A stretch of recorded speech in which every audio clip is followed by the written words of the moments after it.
kind of look up mid taco bite. And I'm like, you don't know disappointment.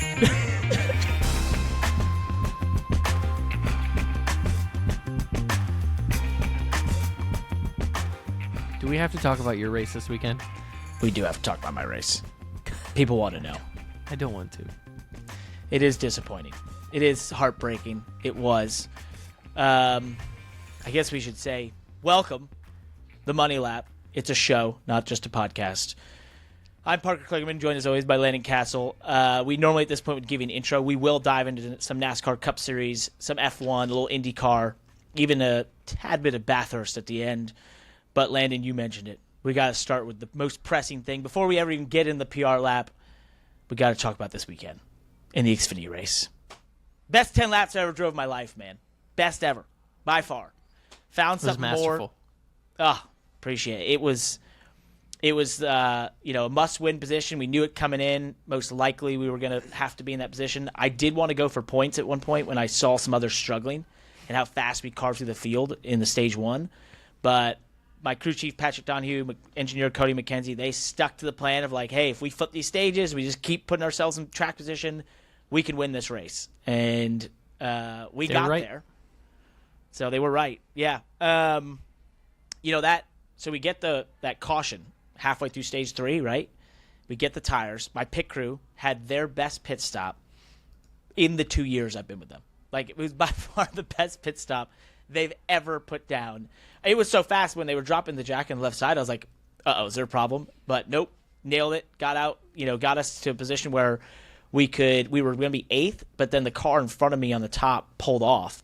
So we restarted 6th, and right then there I was like, all right, I'm starting side by side with Sam Mayer, who's got new tires. I've got new tires. SVG, the 2, one other, I think it was the 32, didn't have new tires. Carved through them pretty quickly, got to SVG, went by him, and that was a pretty cool moment. Even though he's on older tires, I still passed Shane Van Gisbergen on a road course late in a race. I was like, that's the coolest moment. But then it was about setting sail. Did the best we could. We obviously didn't quite have the braking potential that Sam Mayer had. He was the fastest car the whole weekend.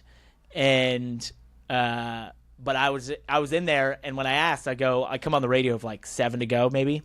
He's catching us. And I'm like, is he in a must win? And they're like, yep. And I'm like, okay, battle royale, death match, here we go. And I then the next lap was come through the straightaway, and I was like, all right, Parker, you've got to find more. Like, I don't know how, I don't know where, but you've got to find more. And then he made that lunge in the final chicane. I got back by him, and I was like, from that point on, I was like, he is not going to win this race. Like, we are going to win this race somehow. And got all the way to, coming off the final chicane to the white flag. Before all the caution stuff, I looked to my mirror, and I saw how far back he was. I'd heard he's 10 car lengths back, but I saw how far back, and I was like, hey, man, you did it. You found more. Nail this last lap. It's yours. And then I see the blinky yellow lights. My spotter comes on and just goes, you should be the winner.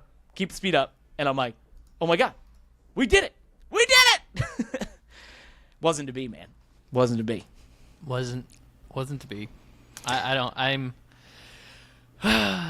Yeah, that's it. That's it. Well, the only thing I would like to go into there, a couple things, and you can dive in here anywhere you want. So, because you were watching from the outside, and I want to get your perspective of like these sorts of things. In terms of like racing each other, I do have to give Sam credit. At times, he probably could have just punted us, but didn't. Right? Mm-hmm. It was as hard as you could race while being fair for two guys who are in a must-win position. I will say it was the most intense, intense laps ever, where you're just like, I have to be perfect, right? And we had a pretty unique setup in there. You could see our front end pretty high in the air, which was great for drive off, but it was terrible under braking. So I knew that was going to be our weakness. I was cranking the brake bias backwards, trying to stop from locking the left front in the final chicane. But we had great drive off, so if I could just maximize those portions to get away from him, then that could help us, be there. But he, there's a couple times I watched it back where like you guys didn't quite see it from the outside, but he'd hit me pretty hard into like the backstretch chicane. And it's one of those things where like every time he hit me, it would time perfectly to like turn me so I could get away. And I was like, okay, thanks, dude. But then when we we get there, we get the white flag, and I see the yellow come on, and people have asked for the last 2 years, what is it going to feel like when you finally win a race? What's going to go through your mind? I'm always like, I don't know. I don't know until it happens. I can now say for at least 30 seconds, I know exactly what it feels like to win an Xfinity Series race in a must-win position. And I know the feeling, and it's for me alone because no one else saw it. No one else got to experience it inside with me.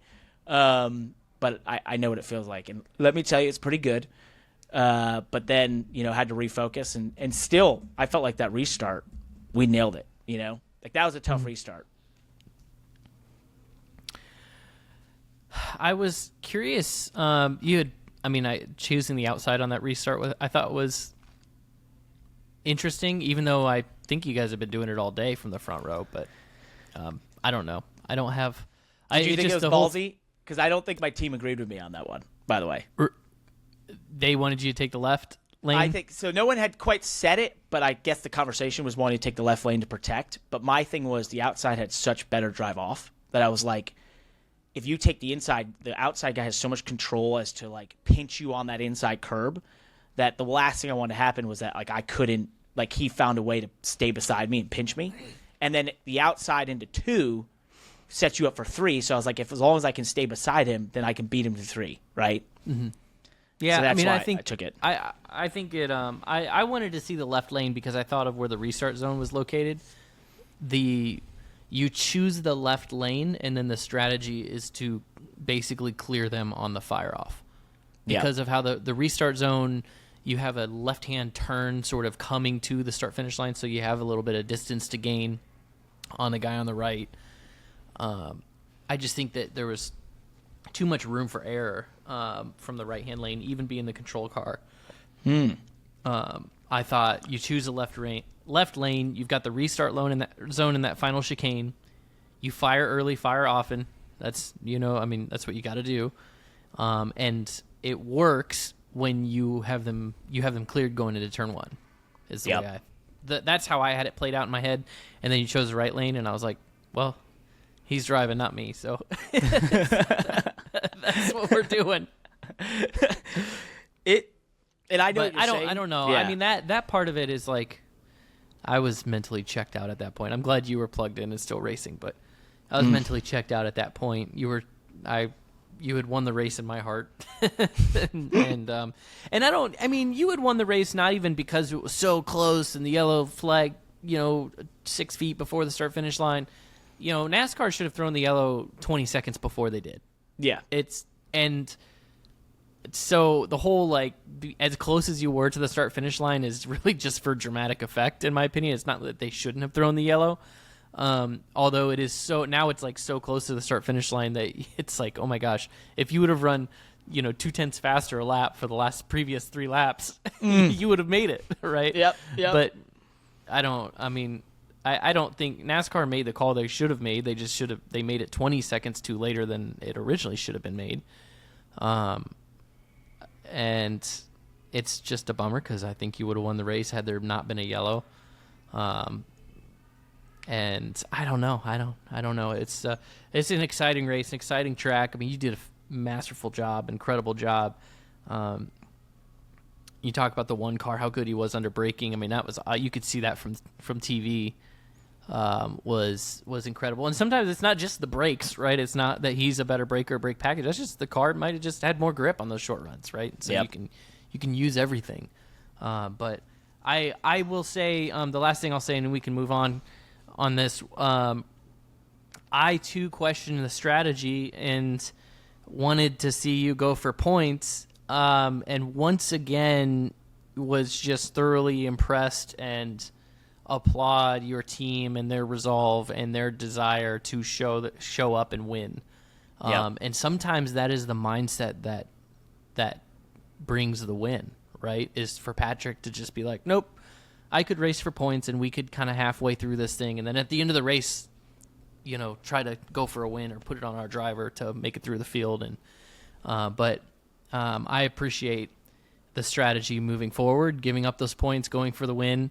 And I think that just ripples all the way through the team. It ripples into your driving and where your head was at throughout that entire race, because the instructions were clear to you. And I think to your pit crew, I think it is not a coincidence that your pit crew had their best pit stop of the season at the moment where it mattered the most. Yeah. Right? And that That's a is good point. because you as a team, Patrick and his leadership that weekend had a very clear objective and everybody understood the assignment. And I think that's I love to see that. I think that's pretty awesome. That's a really good point, because it isn't a coincidence, right? Everyone knew the gravity of what was going on, Yeah. and what had to be done. And when I look back at this, and I did a little write up on Instagram, where I was like, when I look back and what has kept me, I think, excited over the last couple of days, which a lot of people, have been like, how are you not just so upset and that sort of thing? And I think I've been angry, I've been upset, I've been all those things. I think it's like the stages of grief, whatever. But the part that I look back at that I loved so much was just the intensity of that, right? The intensity of being put in a position that it's like, hey, you just got to win. And it's like, you got to do something that you haven't done before, but you just have to find a way. And that is, you felt like you said that, like the team felt that, I felt that, and everyone rose up to the occasion. everybody stepped up. Everybody stepped up. And that showed, no matter how your season has gone and the struggles you've had at times, that just showed what can be unburdened by what has been. Yep. It's a great point. It's a really good point. You What? didn't get that. Never mind. didn't That's hear. okay. I didn't hear. No, we'll see it in the reviews next week. Never mind. Keep going. Thanks. Well, hold on, Josh. Before you jump in, I would like to address some of the discussions on the timing of the caution, that sort of thing. To your point, I think everyone agrees that's a caution that should have come out earlier, right? I think obviously the dramatic effect of where it happened was unfortunate. I did get to speak to NASCAR and got taken through how that process happens, and essentially, what took so long and where there was mistakes that led to the extended period of time it took to throw the caution. I think for people that have watched NASCAR for the last 20 years, there have been time periods where potentially that there would have been a decision made at the point that it took so long to say, okay, by turn one, we've let them race as long as we can. This is over, right? We're not in that era anymore. This is, obviously this current officiating is less about, well, at least from their opinion, less about where I was and where the leader is, and more about just at the time they could confirm it needed caution, they threw a caution, right? I think the one thing that I'd like to come from this, and I haven't said this anywhere, so I've saved it for our podcast, our show. Oops, that was almost a huge mistake. Is, what the thing is with the design of the playoffs, right? And I think you're hearing this from the Cup side as well, with what from Denny and others in terms of officiating, is that the stakes are so high, right? And through the very nature of 3 races to then get to a next round to continue your season racing for a championship, and with the design of if you win, it automatically moves you forward, decisions that are made in those moments late in these races where everything has come to a culmination are really impactful, right? And they hold immense gravity, immense weight, and immense stakes are up for grabs. And I think, when I look at that race, right, and what occurred there and where we were, and I'm trying to do this in the least biased way, but I don't think anyone would have looked at almost half of a stage being run under green, right, in a race that's a cutoff race that's leading to the final round before a championship is decided, to say, hey, this has been a natural race, right? Mm-hmm. We've gotten so far into this thing. The leaders are already at the coming to the start-finish line. We've now identified the car. This is a natural race. We're run, right? That's where I think I don't like the idea of judgment calls. In some respects, as more of a, I guess, purist, I see the side of like, nope, when it's decided, you push that button, you don't care where the leaders are, you don't care where the race is at, none of that, right? But from the side of, well, with the stakes, with how high the stakes are, in these situations. And I'm not just saying Xfinity, I'm saying Cup as well. I started to think about, like, if this scenario occurred at Phoenix for the Cup Series championship, what's the reaction, right? Is it better for them to have some thought of, hey, say you run 60 green flag laps at Phoenix and this same situation occurs and it totally changes the championship makeup and the person who was going to win it suddenly ends up not winning it and that sort of thing. Is that the correct way, or is it to say, hey, this has been a natural race in many respects, why throw it to overtime? Does that make sense, what I'm trying to say? Kind of. I mean, I'm trying to figure out what path we're going down here. Are you trying to suggest that NASCAR does or should make these judgment calls on, that's enough racing for today, and we're gonna? Well, no, I don't, and that's why. Yeah, I don't. I think I'm just trying to ask the question, devil's advocate, because I'm trying to see it from all the people who are like, well, they should just waited till you're after the line, right? But I'm trying to see it from a non-biased perspective and just sort of driving this conversation forward to say, okay, if that is the case, let's just go down the ramification of what that means. That means they are essentially making a judgment call on what is a natural race versus going to overtime, right? I think theoretically that doesn't make any sense. If you said what I think you said, I would agree, because I think that NASCAR shouldn't make a judgment call.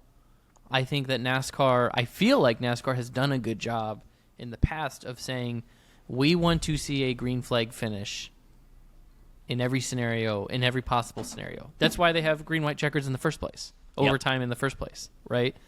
So, therefore, if a car is crashed on the track, NASCAR is actually incentivized to throw the yellow before the white flag to make sure that they can, A, clear the track safely, and then tend to whatever happened in that crash for safety reasons, and also still see a green flag finish. Right? So, you have a car that's stuck in the tire barriers and can't get out on its own power. We don't know the condition of the driver in that car, right? Yep. We can't even see the front half of his car. And, we can't just leave it green to see a green flag finish, because the entire field is going to go back past that same point and could run the risk of making the issue worse.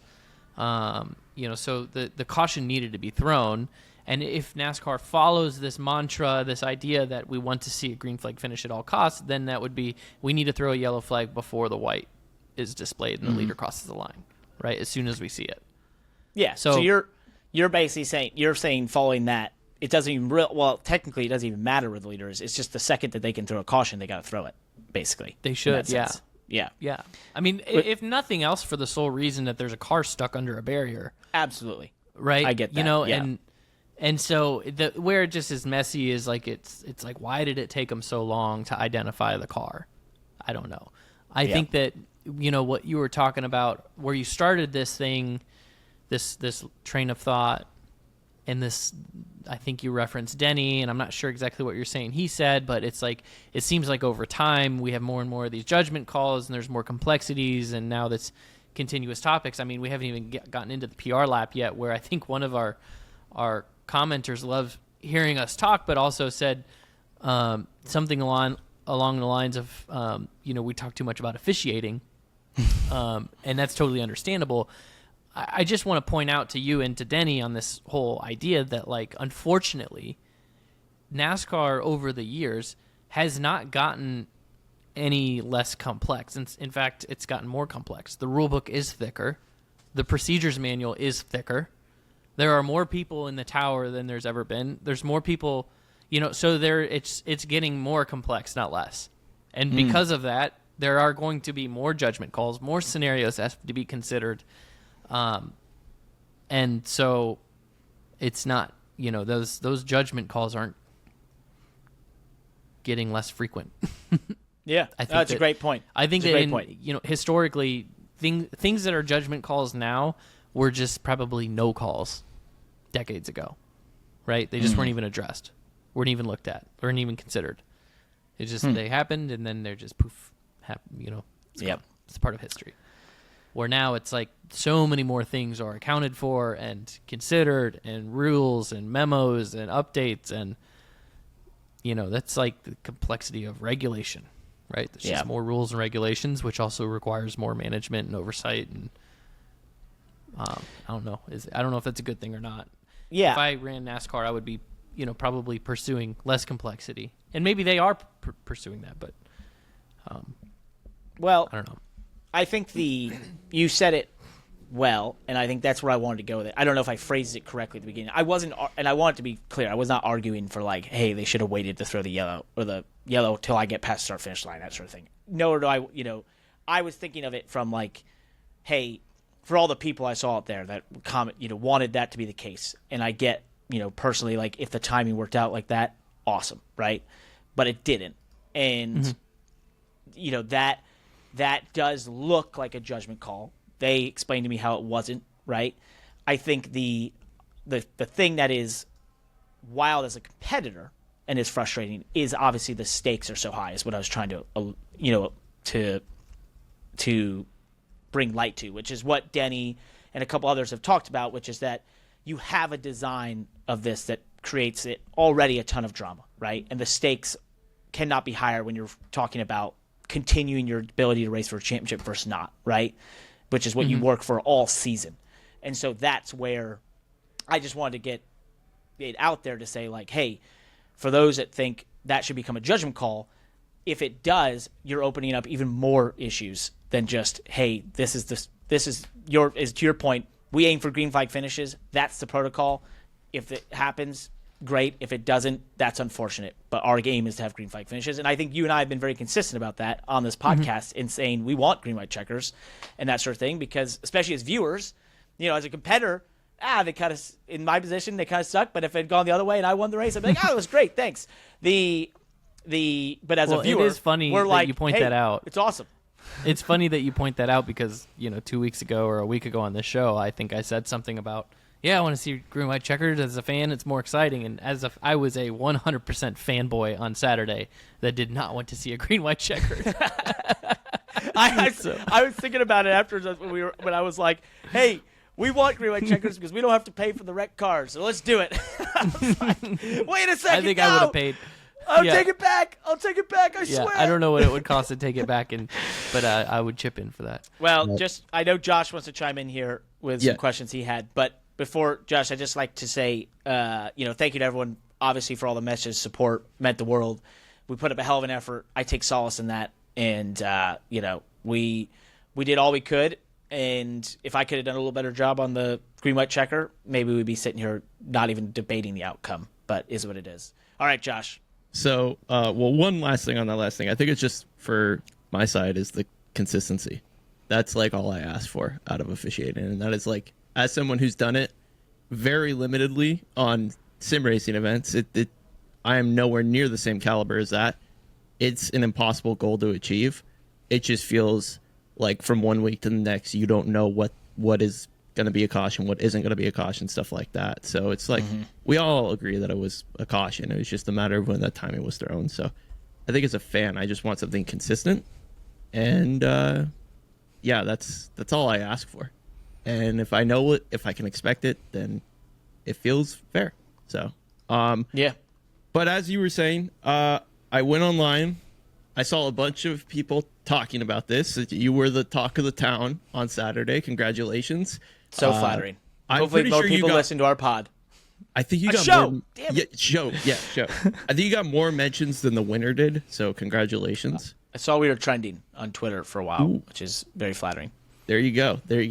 So one of the most common questions I kind of saw was, in that moment, having victory in your hands and then it being torn away from you, did your mindset stay the same, or did it change on this being the door is closing on full-time racing? It didn't change. I'm at peace with it. I said this afterwards. I got asked it a lot. I've done this a long time, and if one result, was going to change that thought, then it wasn't a real strong thought. But, it's or a strong decision, but I don't like to go back on my word and what I've decided, and no, it hasn't changed. So ready to go to the next stage of life, race a little bit here and there, hopefully, but no, it didn't. I know a lot of people are like, hey, does this make you want it more or ever? I've loved the playoffs. I think it's the most intense thing I've ever been a part of, and it's an amazing feeling, but no, I'm ready to move on. When you got out of the car, we saw several drivers come up and talk to you. What does another driver come up and say to you in that moment? Well, the only one I was looking for was my phone so I could see what Landon had to say. But what was it that I had to say? I think you just said love you, buddy. Like I was like, I appreciate it, love you too, man. No, it was really I didn't expect that. I was definitely going through a range of emotions at the time in the cool down lap. I thought about our chat about Daniel Ricciardo and his last F1 race when he sat in there a little longer. For a moment that popped in my head, and I was like, I'm ready to get out of this thing. And the one that SVG came up, which was really cool, and then the Eric Almirola came up and had some very flattering, nice things to say, and I think actually helped my mindset at the time, which was really, really cool of him, and was actually very grateful for that, because I may have reacted differently than I did, but he helped me a ton. And then AJ came up, which was cool as well, because was having to hold him off as well behind the one. And it's nice to have the respect of your peers. That's really gratifying in a lot of ways. But it's nice, but it doesn't replace the lack of a trophy in the checkered flag, and NASCAR is so poetic in that you park on the front stretch and there you watch the person who just beat you on the front stretch doing donuts and doing the interviews, and you can hear it over the loudspeaker. And I was like, man, this is the ultimate show. But I echo the same sentiments I had in the post race, which is just I was very grateful to be there and having put in that performance. And I keep falling back to the performance. I've watched it back a bunch of times because I just like watching us hang on and battle Sam. I just thought it was such a cool moment to be part of. Would you be open to one-off competitive rides if they were offered to you in the future? Yeah, I definitely want to race a little bit. So we'll see. Cool. We'll see what comes together. Hopefully Landon and we can eventually get to sports car racing and That's right. tackle all the endurance races in the world. We have a seat open for Lemons if you guys want to come out. We can throw you in very competitive Lemons rides. We were thinking a little higher. Oh, just okay. Slight higher caliber. Okay. Not much. All right. Last question. Okay, we got it. And then we'll be done with this. When did you finally fall asleep on Saturday night? Well, Landon was getting some text from a buddy of ours who I was out and about with. A bunch of my friends came in for that race who had never been to a race, actually. Some of my oldest friends from New York who live in Charleston now came to the race, and it was actually funny because right as I was getting in the car on the grid, they all turned to me and they were like, hey, if you don't win, we're not friends. They'd never been to a race before. So I thought about, literally as we're coming to the white flag, I'm like, the implications of this. They don't even realize how big this is. So I went out with them in Charlotte, and I thought it was the best way to keep my mind off of going into a dark room and crying. And we actually had a great time. It was a lot of fun. It was really cool to see them, and they had a blast, and they all want to come to NASCAR races every week now. But I found myself, this is a pretty funny story. So all the bars are closing. We're all leaving. Everyone's dispersing to different spots. And I'm like, man, I'm so hungry. I've barely eaten since the race. And so most things are closed, but I remember there's this taco truck in downtown Charlotte this is the South End area, near another bar. So I walk down the street and I get to this taco truck, and there's 4 other people there. And then, order my tacos, whatever, go sit at this little plastic table. And there's a group to the left of me, and then there's another little group. And this one young girl was commiserating about, I don't know if she just broke up with her boyfriend or whatever, and she's like, I'm gonna die alone, I'm so sad, all this stuff. And I kind of look up mid taco bite, and I'm like, you don't know disappointment. And I was like, okay, I gotta move on. And I thought it was pretty funny. Her friend was like, "I think we need to leave now." So it was like straight out of Anchorman. I felt like in a lot of respects. But anyway, no, it was cool to hang out with friends. We had fun, and those were tremendous tacos as they usually are at 2 a.m. So I was pretty pumped about those. But that's how you get by. That's how you move on. Tacos Yep. and blondes. Tacos. Should we do the PR lap now? Let's do the PR lap. I knew what you were doing. I know now. Let's Apple do the reviews. PR lap. Yep. So we've been on a quest to 200. We're at 185. This first one says, "Cool dudes, cool pod." Obviously, you didn't get the message about a show. 5 stars. Heck of a fight at the Roval, Parker. Cool to see you at the crossover gate at Bristol a couple weeks ago. I yelled at you, complimenting your awesome save in the Xfinity race. That was wild. This has been one of my newer pods, he meant show, to look forward to every week. Keep crushing it, y'all. That's from that Alcorn guy. You want the next one, Landon? Sure. Yeah. Yeah, this is the one I mentioned earlier from Captain Ron. I don't know why the title of this says "I'm tired, boss," but the title of it is "I'm tired, boss." But then it's 5 stars and says the most informative podcast show in the racing space. I hate that the conversation is about officiating so often. However, the gents do a great job of navigating it with professionalism and unique perspectives. Keep the deep dives coming. Thank you for your service, Captain Ron. Captain Ron, thank you for the feedback. I appreciate it's almost like constructive criticism, or I don't know. I hate talking about officiating too, but I do love talking about racing, and I love talking about NASCAR, and I love how much we've just experienced in this that we can talk about it. So it is fun. It's legitimately fun for me to like try to unwind it all in our heads in real time. I don't want to say that I'm always unbiased. We have opinions about a lot of things, but I do think that we're pretty nuanced and balanced, and so it's just, I don't know. Thanks for riding along with us, Captain Ron. Appreciate it. This one is from C. Bowl K. I don't know how to say that. Bulk. It says, "Wow, 5 stars. Wow, what a show, not a podcast. Let's go. These guys are the best of the best when it comes to shows. This might even be the best show out there. I know I always look forward to listening to this show on my drive to work. If you need a show to watch on your YouTube or listen to on your podcast platform, then definitely choose this show." Well done. Getting the word show in there about 55 times. Yeah, I and then appreciate even it. censored the word podcast just so to make sure we didn't He did do a keep star our for algorithm in line. Thank you very much for that, C-Bulk. Spotify. Spotify's got some good Gavin ones. Thomas said, "My heart goes out to you, Parker. The win was yours. Forever my 2024 Roval winner." Those comments have made me laugh pretty hard. Appreciate it. Just watched the Roval. Can't get it live. That's another discussion. Just want to say they stole that one from you. Your fans won't forget. You're an amazing race car driver. Appreciate it. Name that can't be pronounced. Oh, Brian. That one hurt. I'm sorry, Parker. Why don't you do this next one from Chad? We do love a good Chad on this podcast. Chad, Show. My informative racing frat brothers. Attaboy, Chad. Ha. Another great show, all capitals. Love the insights back and forth, especially with what's going on today with NASCAR. I really just miss watching my favorite drivers race each week and then on to the next week. Can't wait to receive my spoilers, diecast, Kligerman, autograph, Spike Coolers card a few months. Hope there's Money Lap merch and maybe autograph hero cards down the line. Cheers. You're welcome, Chad. You know what makes me disappointed more so than or just as much as this weekend? So we're about to do a YouTube comment. But do you know 71% of our viewers on YouTube do not subscribe to our page? We have made a commitment to you. You meaning the listeners on YouTube. Yeah. The listeners but non-subscribers. Please make this commitment back to us.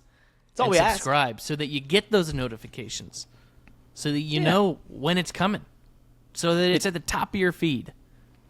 So you can be on top of it and leave comments like this one from the Ace Stealer. Did I read that right? You did, actually. That was impressive. I love the shows from Adelaide, Australia. I started watching NASCAR and your podcast show. Since SVG winning Chicago 2023, one question: did hear about Supercar's new championship model and finals playoff system? I haven't. Parker, what do you know about that? I did, yeah. It's a similar design. They're going to go to sort of this format of knockout format of deciding a champion. I can tell you, they may not be the only racing series to announce such a design. Stay tuned. I believe there's another one, and I'll tell you why. I know there's a lot of people that want to see more that natural progression of a season sort of stuff, but NASCAR was the first through the wall with this. And what it has caused is there's no doubt a definite bump in interest around these cutoff races, around the championship race, knowing that you're going to have that ability to see a champion crown, so on and so forth, that in this media landscape in 2024 and beyond is very important. So I think there's others on the horizon as well. So we'll see. I'm not surprised they did it. We had some emails, by the way.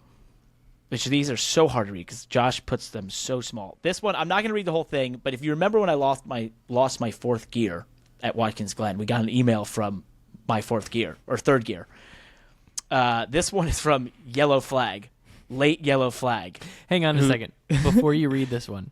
Yeah, I'm not going to read the whole thing. This person, well, actually, it's a flag, obviously, that wrote this email. Yeah. The flag here, I wonder if it would be okay to dox this flag, because it just appears to me that maybe this email address was created for this email. I'm getting that interpretation. Is it appropriate if we just doxed this email and then maybe we just, I don't know. If you're a friend of the pod, email whoever Yellow Flag is here and make a friend. Well, it's late.yellow.flag at gmail.com. Okay. I was just presenting the idea. No, okay, I went full force. If you're the person that owns this email address, please remove it from being connected to anything else that you're connected to. Because we just doxed you without any really consultation over it. Yeah, okay, go ahead. You're right. Go ahead. Well, anyway, they basically said they sincerely apologize as the flag that came out late. And they wish me all the best in the future, the late Yellow Flag. There's a lot more in there, but we're not going to. It's a pretty good joke. We like it. You should read this next one. Okay. Oh, wait. There's a question for me in it. Go ahead. So this is Christopher. We won't dox you. Hey, guys. Big fan of the show. Not a podcast. Thank you. I have a question for Parker. Been watching recently some of the K&N West and East races that you did for NBCSN. RIP. I've always been curious about how the production worked for those tape-delayed races. Did you and the other commentators watch the race that happened with no knowledge of what happens, or did you what happened in the race know what happened ahead of time? Also, was the commentary done in already edited version of the race, or were there edits done after the booth did the commentary of the entire race? That's pretty interesting. Did you ever do any of those? You did. Yeah, I did right? like a whole season's worth of them. Yeah, so you remember we used to so the race would happen, and then we would do that on maybe sometimes the same. I did a couple that were the same day or the next day. Really? Even on a Sunday. Yeah, I did a couple of those, I want to say. But normally it was a Monday or Tuesday to go out on Wednesday on NBCSN, and they would have an edited, cut-down version. So you know what happened in the race. But and they would sometimes maybe send you you could view it. I purposely wouldn't, because I wanted to try to approach it as hey, I'm learning this for the first time like the viewers are, right? Now, if there was something that was controversial, or if they had to, because of the way, a red flag happened, they had to edit all that out. We had to do a little pre-prep of understanding that moment. But that's how I approached it. What'd you do? Somewhat similar. I approached it where I would research the drivers in the race, because in the K&N series I didn't know all the drivers, and also it seemed like sometimes you'd have some surprise driver that was on a part-time schedule or something like that. So I would look at the results of the race simply to study the drivers and the teams that were in the race. I would just kind of avoid trying to get a preconceived notion of the storyline of the race or where it went. Even though I knew who won and knew the results, I didn't study the results of the race. I was just trying to figure out who drove what cars, what their numbers were, what their sponsors were on the car, who the team owner was. I did most of mine with Dave Burns, who had always done really, really good homework and research. So I could kind of use his cheat sheet for any kind of background on the teams and drivers. And then I would try to approach the actual studio time just as naturally as I could, as if I were watching the race live. But like you said, the races were edited. If there was long red flags or whatever, there was usually a little bit or some, I feel like there were some races where maybe we jumped ahead a few laps. Yep, they did do that. But that's right. Generally speaking, I tried to watch the races as if I was watching them for the first time. That's a great point on the drivers and the teams. Like you had to do that because to your point, like you get some of those interlopers, that sort of thing. You're like, who's this person? I got to know who they are. I will say that in my early days of the first few times that I did them, like I was not that good at some of the reading and some of the stuff that I had to do. And so, we definitely had to do multiple takes on some of the intros and not a one take, like Jake. I did a few one takes, but I was not. Do you know where the one? No pro by any means. I came up with the one take Jake when I started doing that TV show out in Proving Grounds out in the California, and like when we'd be able to do. I don't know where it came from, but maybe it was even before that when I was doing some of my earliest TV stuff at NBC, and there's a cameraman named Jake, and it just hit me, and I was like, it's one take Jake, baby. So anytime you could do like a piece to camera or whatever in one take, eventually like the crew's just like, one take Jake's here. I'm like, let's go. So that was always great, but those were fun back then. I enjoyed doing those. Those were cool commentary, like beginning for races in sort of like a low pressure environment, like you said. Like you could read if you messed up, you could redo it, but I never messed up, so perfect. Great job. Thanks. Yeah. Speaking of messing up, had NASCAR not messed up their call at the end of this race, we would probably be looking at a race win diecast from SpoilerDiecast.com. If you're a racing enthusiast looking for the highest quality diecast and apparel in the industry, look no further than SpoilerDiecast.com, one of the fastest growing companies in the industry. What sets us apart? Well, Parker, let me tell you. They pride themselves on exceptional service.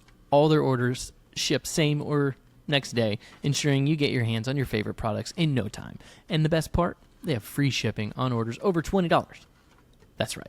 You get a smooth, affordable shopping experience with SpoilerDiecast.com. Over 1,100 unique products currently in stock. They have one of the largest inventories in the industry, but they're missing one car, Parker. And that is number 48 Spike Light Crullers Race Win Diecast. Well, there's still a few more races left of the season. You can get that done. They are NASCAR focused, but they do have a wide range of diecast and apparel options. Dirt, sprint cars, IndyCar, F1, a little bit of everything. They're race fans just like us. Kids that grew up going to the mall, going to the basement at the mall, shopping at the NASCAR memorabilia store. Now you can do it online at SpoilerDiecast.com. Love you, Spoiler Diecast. Wanted to get that race win diecast. If it was up to me, we'd have it by now. But it is what it is. Let's talk the Cup Series. So, once again, pretty dominating victory by Kyle Larson. But I did want to point out one really cool thing from Kyle Larson's win that I think has maybe in the broadcast they brought attention to it, but maybe would go overlooked just with how dominating he was when he made that pass on AJ Allmendinger, and I think it was stage 3, might have been the final pass for the win, and into turn 7, where he had the rear tires literally locked up, sliding into the corner, gathers it up, and then goes and beats him off the corner. And I was like, that, if you want some of the best example of what makes Kyle Larson the guy that we often talk about in a way that's like, hey, this guy does stuff that sometimes makes you think like, what, how, where? That was one of those moments. I mean, not a particularly high-speed moment. It's you're going down to about 30 miles an hour, 35 miles an hour. But to have the car at the NASCAR Cup Series, 3,600 pounds, locked up in the rear tires and slide yourself into the lead and then drive away was, I don't know. I just thought it was quintessential Kyle Larson. It was so cool. So he did have perfect driver rating, by the way, as well. It's pretty impressive. That was pretty. That was something we saw just the other day.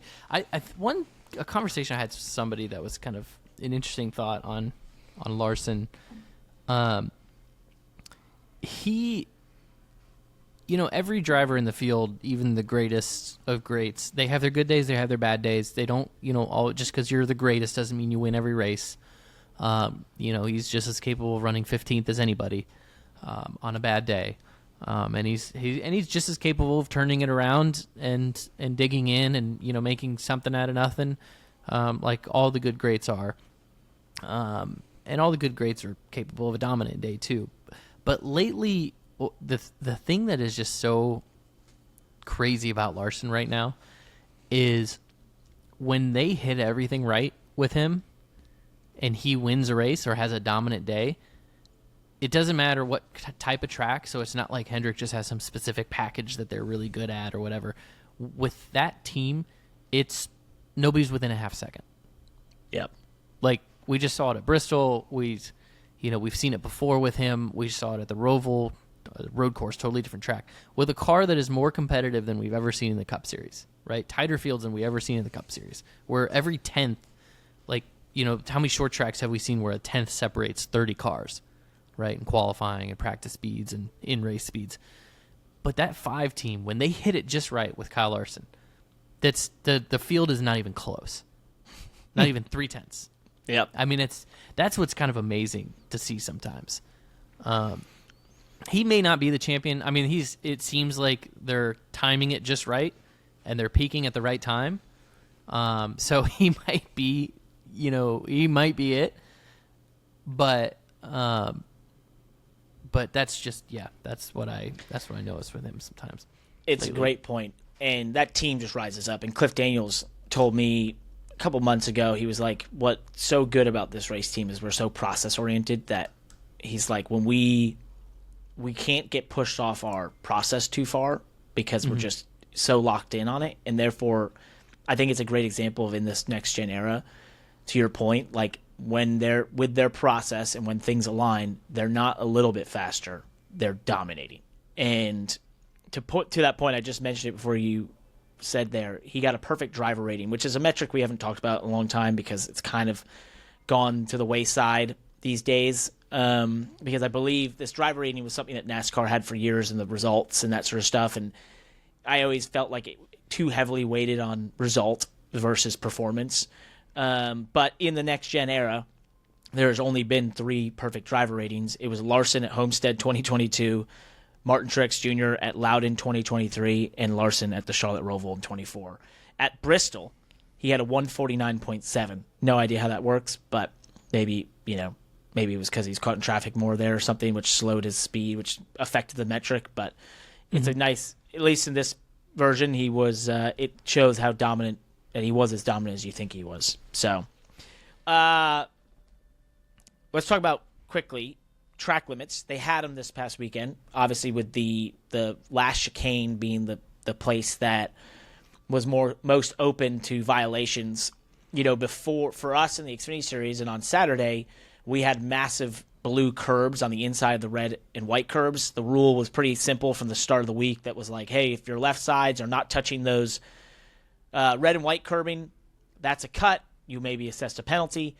Bubba Wallace got that, but one thing to note that you watched, you would have known that they took out those blue curbs because for the next-gen car, it was just an incredibly harsh section where they were getting all 4 tires in the air, and those cars being so stiff, it was a very violent situation for the drivers inside the car, so they removed those curbs, which made it easier to cut. Bubba Wallace got one of those cuts. There was a couple times that it looked like it was very close for other drivers.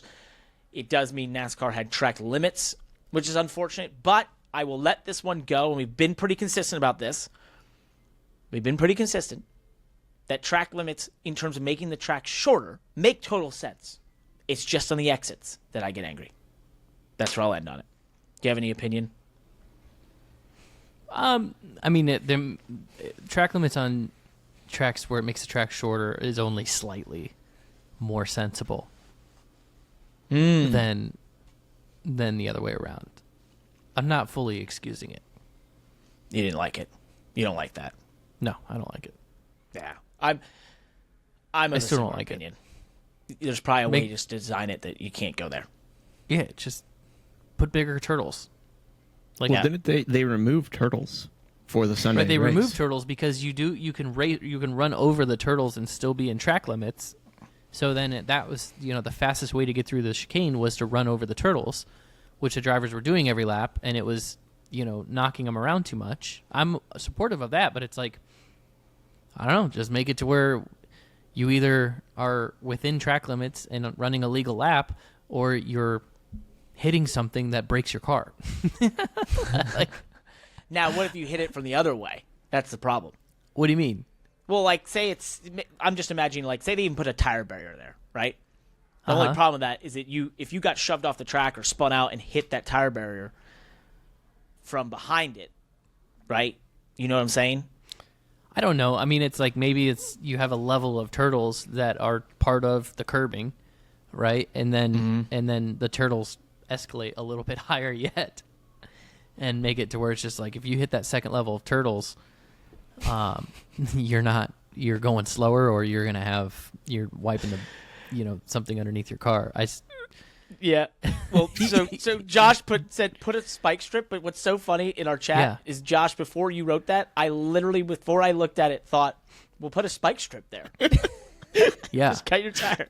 Sponsored by I think Spike Light they Coolers. should just put a party deck there, and so so then you have fans right there in the corner, and obviously the stakes are high. You don't want to hit a party deck full of people. Could you imagine? That's not a good idea. Could you imagine a corner like that where you could be like that? I guess in Monaco you could get that close at the Rascasse area, but there's cars coming at you. It's like, oh, here comes Bubba. Oh no, he came too close. Jump. Well, thank God NASCAR doesn't have to give out a penalty, but we are red flagging the race. This is a disaster. It's a humanitarian crisis of the last chicane. Oh my gosh! Okay. Moving on. Track, my opinion. You were way more generous than I thought you would be on that topic. Well, track because limits are track limits. No, but I don't mind cutting. I don't like that one. To me, makes sense. I've been very clear in all my track limit rants that making the track shorter is, of course, a violation. But it's the ones on the exit that just blow my mind. It's like, then don't pave it.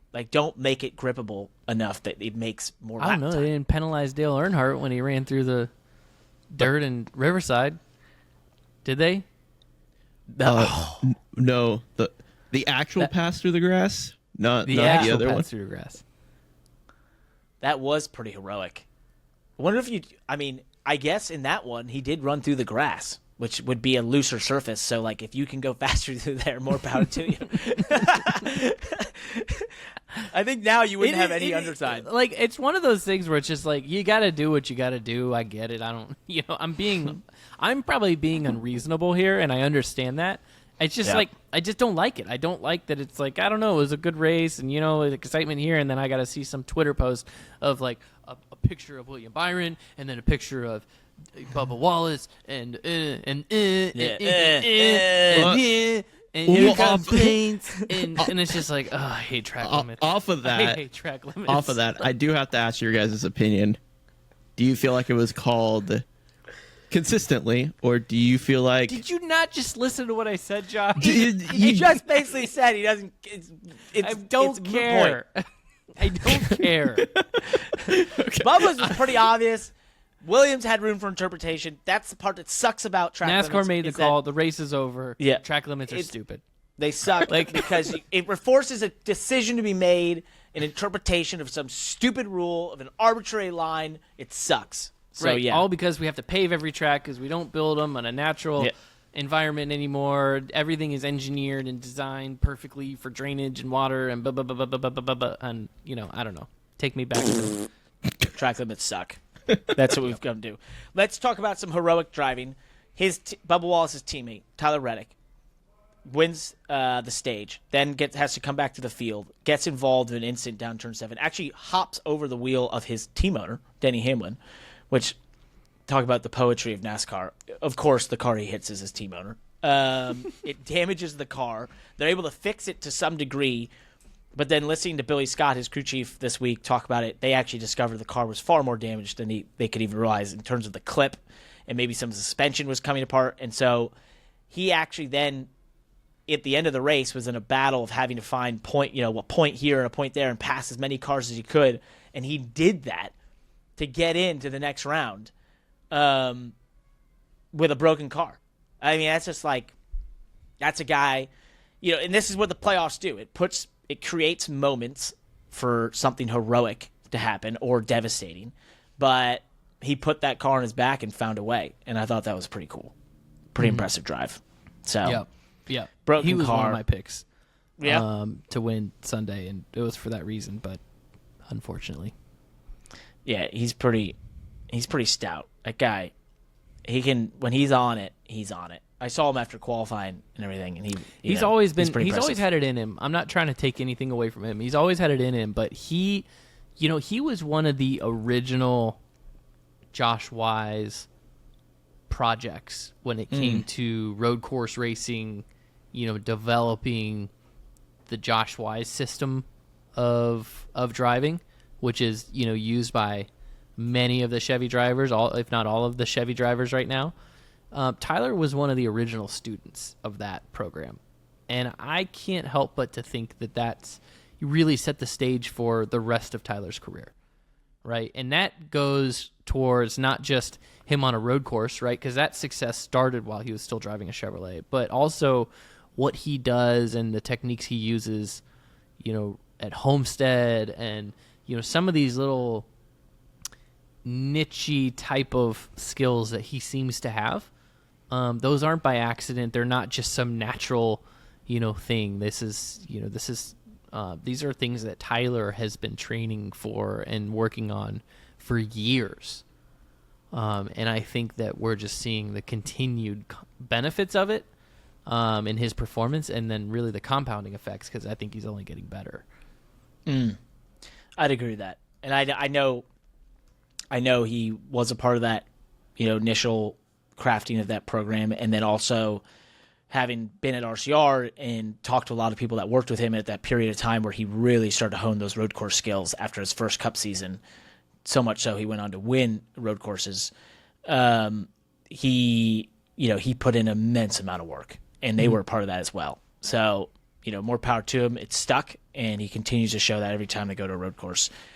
One driver who, no fault to himself, is not going to be in the next round of the playoffs. It was a bad weekend to be a 48 car in NASCAR. Alex Bowman, his team is assessed a penalty for being too light.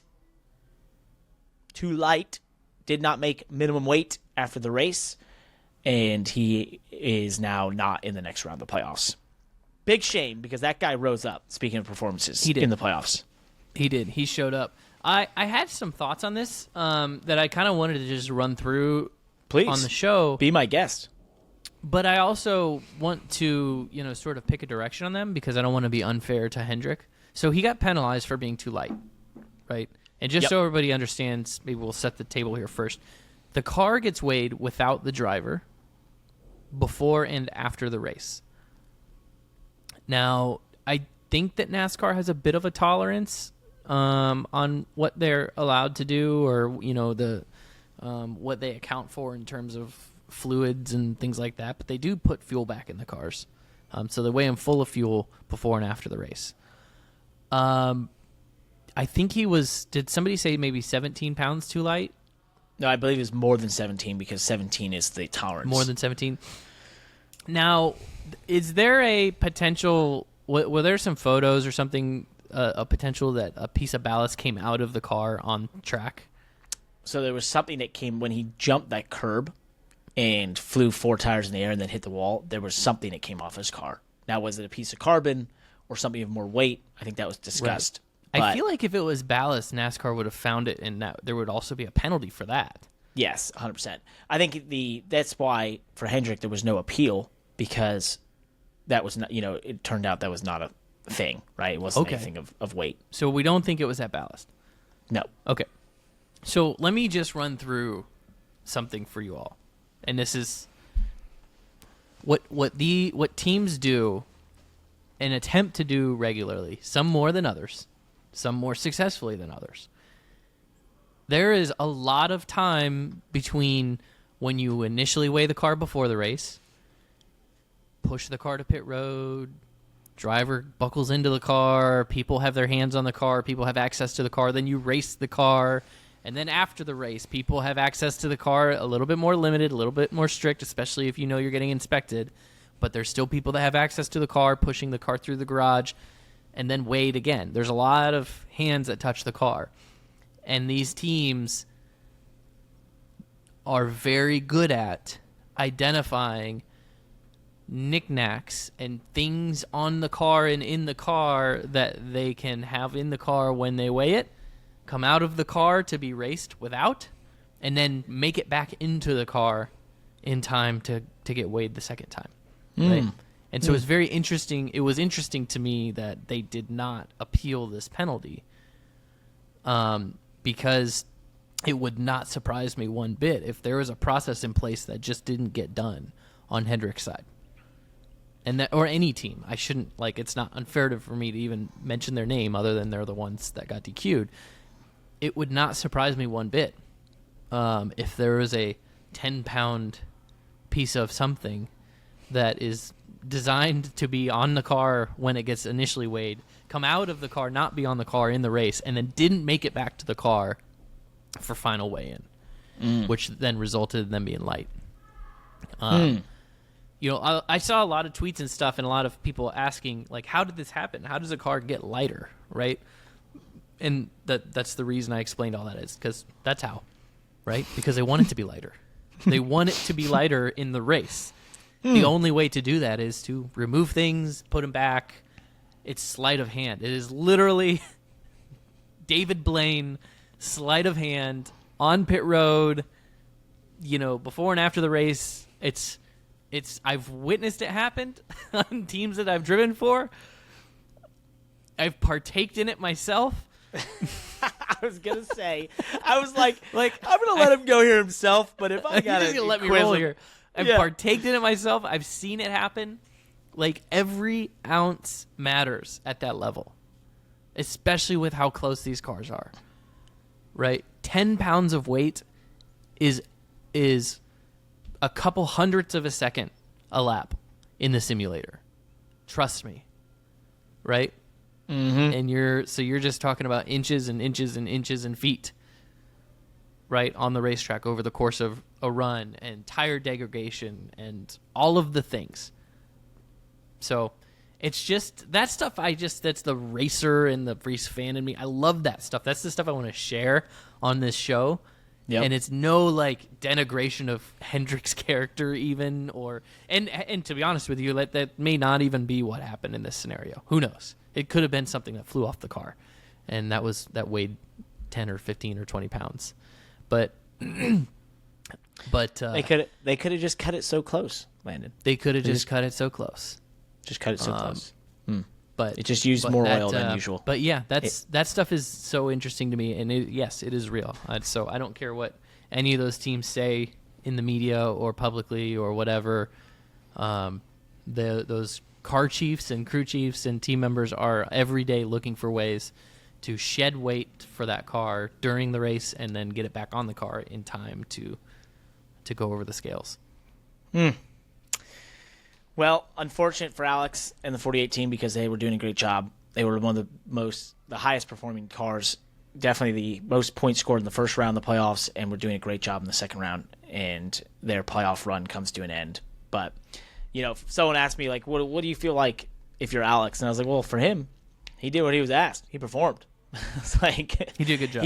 He did a great job in every race, and, found it and had done what was needed to get to the next round and have a chance to go fight for a championship. And unfortunately, it's a team sport, though. Not unfortunately, but it is a team sport. And he, they win and lose as a team, and this one they lost. So, let's just quickly run through some more stuff. We had a report from Jenna Fryer about a engineer at a team taking information and giving it to another team while still employed at a race team, even though they're in a contract year. We'll see where that goes. But hey, we just saw this happening in IndyCar, and it left to the FBI raiding Ray Hall, Letterman, Lanigan. So, and F1 has had their fair share of these scandals. NASCAR is long overdue for a good old-fashioned espionage scandal. Interesting. So I have the feeling that we will get to see quite a story in this one. That is going to involve some names that a lot of you have heard of and know, and that is a. I'm not rooting for it, but by any means. I guess I just hyped it up like I'm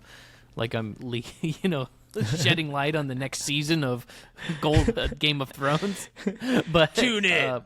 Tune in Sunday to, night, 8 p.m. Yeah, the next season of NASCAR is that is descending upon us here. I don't think that the news cycle will slow down after the race season's over. Between the lawsuit and whatever's going on here, I think it's all going to be pretty interesting. Yeah. Let's dive into Formula One. So it is the U.S. Grand Prix this weekend, Circuit of the Americas. It's still, for those who maybe haven't paid attention to F1 in the last couple of weeks, it is still a pretty tight battle for the championship between Max Verstappen and Landon Norris. 52 points separate them. There's 26 points for the win, with 25 for winning and 1 point for the fastest lap. 18 points for second. So this can theoretically, continue, if Landon Norris is fast, continue to chomp away at that lead. In the constructors, McLaren leads over Red Bull Racing 516 to 475, so 41 points there. It is a tight battle, but if you're Red Bull Racing and you're a fan of Max Verstappen, history tells you he's going to be pretty good there. He has won the last 3 times at the Circuit of the Americas. And, maybe Red Bull's had some time to work on their stuff to catch back up to McLaren. It looks like fastest laps have been Mercedes, or last year Yuki Tsunoda did it for AlphaTauri, which is now RB Visa Cash, whatever. But yeah, I think this battle is alive and well, and it's going to be really interesting since we've had a little bit of break here to see. How many more races are left? How many do we have left? 6? 5? 6, Josh? We have 6 races left. 6. Yeah. So 6 races. He does have a shot, but just about has to clean the slate. Yeah. Or what's the term? Run the board? Well, I think that, or any sort of major hiccup for Max Verstappen with a win for Which Lando he's Norris. capable of that. And this is alive and well. Yeah. I think from the driver's side, it's going to take some major moment. For Red Bull, it's about what we've talked about for the last better part of 2 months. It's about Sergio Perez having to pony up, right, and pick up the slack there. And they can't obviously have any big blow-ups on the constructor side because they are the behind there. So it's interesting to hear you say that, because when Red Bull is clearly 1-2, your positioning on Sergio Perez is like, oh, he's a support driver, he's 3 tenths off, and that's okay. It's all for Max, and that's a great strategy, and that's how you do it. And I'm drink the Kool-Aid. I'm with you. Now it's like, Sergio, we need you, buddy. Get your ass back Come on, in gear. man. Where are the points at? Is he ever going to show up here? That too, but to your point, also, looking at McLaren, they've had to make those decisions between Oscar and Lando that have probably hurt Lando in the drivers' championship, but obviously didn't hurt them in the constructors' championship. And this is the decisions these guys and these teams have to make. So it is. It's a wide open battle, though. It should be a great weekend for F1 in the U.S. I've heard huge crowd numbers once again. The interest has picked up massively in ticket sales in the months that Max Verstappen has stopped winning. So not that they're Max Verstappen haters. I think people just think the market that is responding to the competitiveness. That's good. Yeah, the market has moved. So we'll see. I think the betting odds have McLaren being really fast this weekend once again. But we'll see if Red Bull Racing can continue to innovate and find some more there. Just some news out of IndyCar. Hailie Deegan announced she's going to be going to race full-time next year in IndyNext, which used to be Indy Lights, which is essentially their Xfinity series. So she's switching to open wheel. Good luck to her. That's cool. I didn't want to bury this lead. Not that this is the lead by any means, but I didn't want to bury this story because I kind of wanted to point out the respect I have for just this decision, right? Mm-hmm. It's like, hey, change it up. What was happening on the NASCAR side wasn't working. The money, I don't want to say the money's drying up for her, but like Monster isn't quite there like it was a couple years ago. She's had some turnover on sponsorship stuff. So I think that it was just wise and smart, and I respect her management teams and her own decision to say, hey, let's try something new and different that I don't want to say nobody has tried before, but when was the last time you saw a NASCAR driver sort of switch disciplines like that? Right? Yeah. Yeah. Like especially at that point in her career, that's a big risk, but also probably, I don't think it's a big risk. I think it's just a smart move. I think it's like, what was going to be inspiring about her signing a truck deal next year? Nothing. What was going to be inspiring about her signing another Xfinity deal next year? Nothing. Like, nope. She try the same thing over again and expect different results. So I don't, this is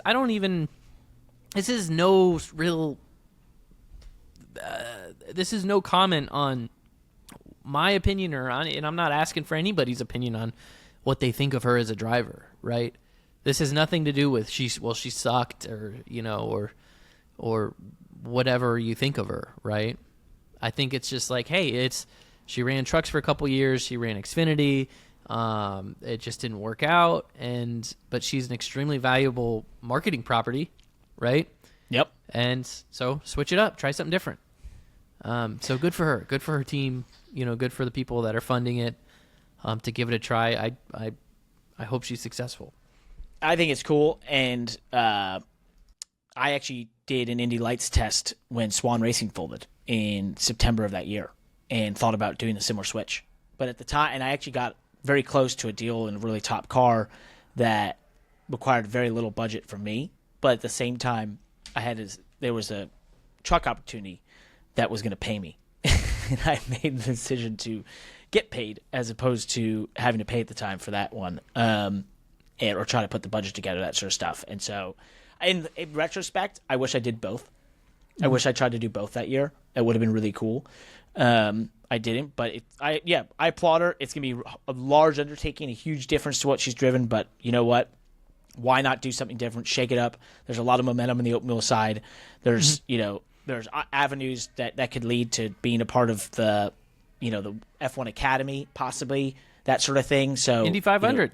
Indy 500, of course. Yep. I just think there's a lot of avenues there that she can work on a road course racing and have a huge opportunity. So speaking of, before we finish here, I wanted to talk about what we heard from Mark Miles about why they went with Fox. Okay. Did you see this? What so is that? Mark Miles, IndyCar CEO, was saying that they were offered more money by other networks or by a different network than what it got from Fox Sports, but switched to Fox because the deal with Fox gave the series more exposure. And I don't really have anything more on that. And obviously we're relying on, whatever he said there and trusting what he said. But in all the conversations we've had about media rights deals and how NASCAR on the last two media rights deals have seemingly made this decision to take more money and sort of be part of building up a network. They did that with Fox Sports and NBC Sports.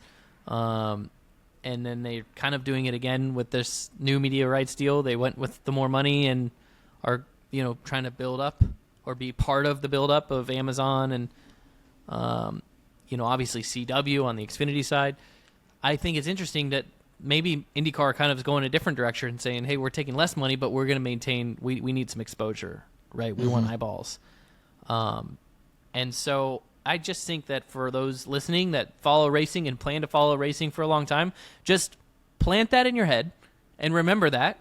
And then let's just remind ourselves of it 5 years from now when IndyCar's maybe redoing their TV deals or we're having another conversation about it. I think it's just an interesting thing that kind of stuck out to me. No, it's a great point. It's a really great point, and it's a great. It'll be great to track how they do as opposed to the new rights deals for NASCAR. And actually, NASCAR kind of hedged their bet with the CW deal for Xfinity, which is a basically over-the-air, linear channel that is across, is available in almost every home, 99.9% of the homes. So they kind of, with the Xfinity Series, went that exposure route. Even though it's a network that's not known for sports, they're investing in sports, that sort of thing. They have the access, and the Cup Series being on Amazon and Turner, on Max and Amazon Prime, it's they're obviously we'll get an idea of how those work versus just being on straight network, which is something that all the sports are going through. So it'll be interesting to watch. Last thing, just wanted to give out a shout out to Supercars. Had their biggest race in Australia, the Bathurst 1000. And Landon, a guy who has been on this show, was here in our off season.